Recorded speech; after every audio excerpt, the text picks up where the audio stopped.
Hi, this is Byron Brown. I'm the pastor at First Baptist Church, Inverness, Florida.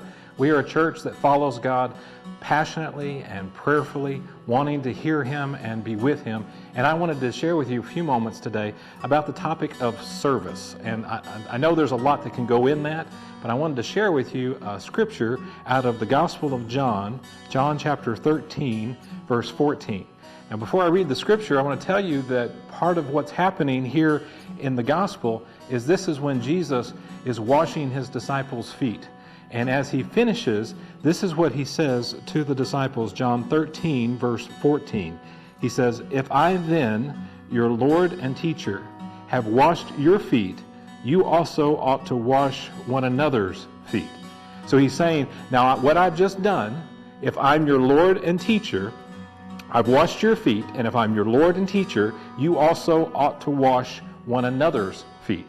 When you think about washing feet, we hear about it, we talk about it, about how Jesus washed his disciples' feet, but culturally, it was pretty radical. It was doing something that they didn't want to do. It was going above and beyond in a way that they would never have imagined that their Lord and Master would do.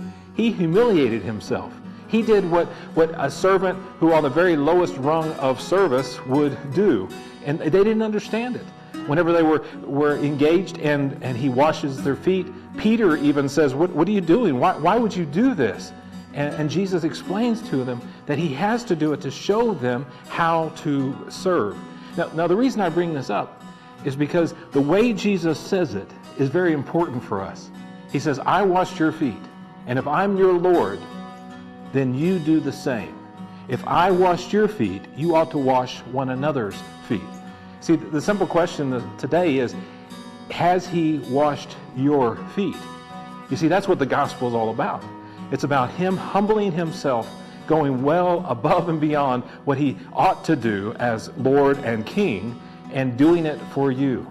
And then when he does that, he doesn't say, well, I hope you think about helping other people too. He says, I want you to follow my footsteps. I want you to serve the way that I served you.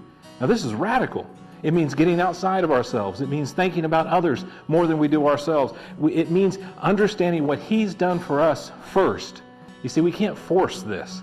This has to come from him, which means he gets the glory from beginning to end. I wonder today if you're serving because he served you first.